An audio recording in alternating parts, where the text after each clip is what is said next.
በስመ አብ ወወልድ ወመንፈስ ቅዱስ አሃዱ አምላክ አሜን።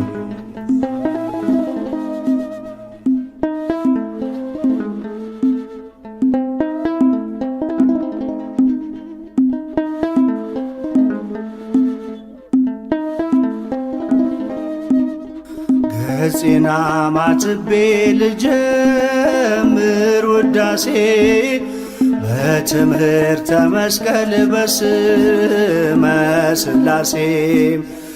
ይርቃል ከጎኔ ጠላት ዲያብሎስ በስመ አብ ወወልድ ወመንፈስ ቅዱስ።